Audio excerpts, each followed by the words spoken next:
बोलिए भारत माता की, भारत माता की जय जय श्री राम। और अब तो ये मां सीता का जन्म स्थान है साथियों। बोलिए मैया सीता की, सियावर रामचंद्र की।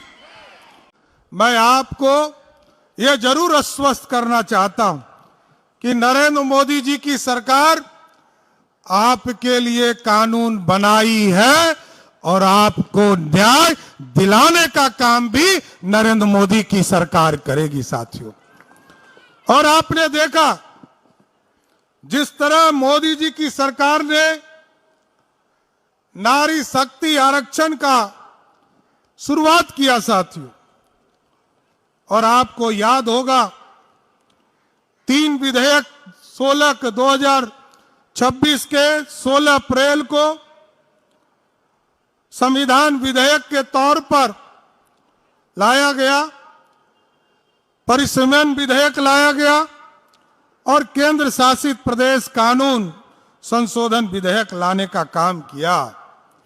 क्योंकि नारी शक्ति बंधन अधिनियम यदि हम पुराने स्वरूप में लागू करते हैं साथियों, आज से 50 साल लगभग 50 साल पहले 1977 में जब भारत की आबादी 70 करोड़ की थी तब 543 लोकसभा इस देश में हुआ करता था।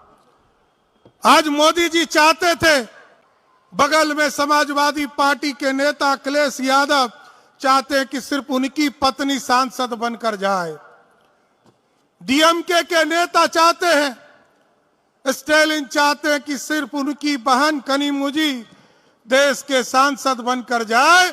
लेकिन मोदी जी चाहते हैं कि इस देश में 272 बहनें लोकसभा में पहुंचने का काम कर सके साथ। ऐसा भारत बनाना चाहते हैं। लेकिन लोगों की चिंता ये नहीं है, क्योंकि ये लोग तो सदियों से रोकते आए, कभी आरक्षण दिया नहीं साथियों, लोगों का सम्मान बढ़ाया नहीं। नारी का सम्मान किसी व्यक्ति ने बढ़ाने का काम किया तो वो नरेंद्र मोदी की सरकार है साथियों। और बिहार में जब आपने एनडीए की सरकार बनाया, आज मैं बिहार में गर्व से कह सकता हूं, जीविका समूह की बहनों को आगे बढ़ाने का काम किया गया। 1,81,00,000 बहनों को अभी तक मुख्य धारा में लाने का काम किया गया। और इसके साथ साथ बिहार में 50% पंचायती राज और नगर निकाय के चुनाव में आरक्षण देने का काम किसी सरकार ने किया तो वो बिहार की सरकार ने किया है साथियों। और आज गर्व है, जिस बिहार में 50% आरक्षण है, इसके बावजूद लगभग 59% बहनें नगर निकाय और पंचायती राज के चुनाव में चुनाव जीत कर आने का काम कर रही है।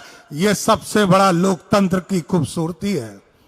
लेकिन जरूर आश्वस्त करूंगा साथियों, आप लगभग 3 घंटे से यहां खड़े हैं और कई प्रश्न आपके उठते होंगे कि इस देश में जहां मां दुर्गा की पूजा होती रही, मां सरस्वती पूजा विद्या देते रही, मां काली असुरों शक्तियों का नरसंहार करते रही, उसी भारत में महिलाओं के साथ अपमान करने का काम, धोखा देने का काम महागठबंधन के लोग कर रहे हैं। कांग्रेस और राजद के लोग हमारी बहनों के साथ धोखा देने का काम कर रहे हैं। लेकिन मैं जरूर आश्वस्त करूंगा, आज मोदी जी, नीतीश जी और आदरणीय नितिन नवीन जी के नेतृत्व में पूरा एनडीए बिहार में काम कर रहा है। और बिहार की महिलाओं को आश्वस्त करना चाहता हूं, बिहार के महिलाओं की सुरक्षा के लिए पहले तो बिहार में अभिभावक के तौर पर नीतीश कुमार जी आपके बीच में काम कर रहे थे। आदरणीय प्रधानमंत्री जी अभिभावक के तौर पर काम कर रहे हैं। लेकिन एक एक महिलाओं को बता देना चाहता हूं, ये आपका भाई सम्राट चौधरी यहां पर खड़ा है, आपके लिए कोई भी असुरक्षा की स्थिति खड़ा करेगा तो उसको पताल से भी खोजने का काम करूंगा, उसको छोड़ नहीं सकता हूं। इसलिए आज आपके जन आक्रोश महिला पद यात्रा में आपके बीच में शामिल हुआ, आपको समर्थन देने आया। आदरणीय अध्यक्ष जी, हम दोनों मिलकर आपके बीच में समर्थन देने आए और आपने जिस तरह आंदोलन छेड़ा है, अभी प्रदेश अध्यक्ष जी बता रहे, यह जिले के स्तर पर आंदोलन चलाया जाएगा, उसके बाद प्रखंडों में इसके आंदोलन चलाए जाएंगे और एक एक महिला को बताने का काम किया जाएगा कि मोदी जी आपको लोकसभा और विधानसभा पहुंचाना चाहते हैं और महागठबंधन के लोग सिर्फ अपने परिवार को सत्ता तक पहुंचाने का काम करना चाहते। इसलिए साथियों और हमारी बहनों को जरूर आश्वस्त करता हूं कि आपका आंदोलन जारी रहे। आपके इस आंदोलन में पूरी तरह हम लोग भी खड़े हैं, मुख्यमंत्री की हैसियत से भी आप सभी बहनों के साथ खड़े हैं और पूरा एनडीए का कुनबा भी आपके साथ खड़ा है। आप आगे बढ़िए, आप आगे बढ़कर बिहार के एक एक व्यक्ति और एक एक महिला, एक एक नारी का सम्मान बढ़ाने का काम कीजिए। जिस तरह मोदी जी इस देश की महिलाओं का सम्मान बढ़ाने का काम कर रहे हैं, उसी तरह बिहार के सभी पुरुष आपके पीठ पर खड़ा होकर आपके सम्मान को आगे बढ़ाने का काम करेंगे।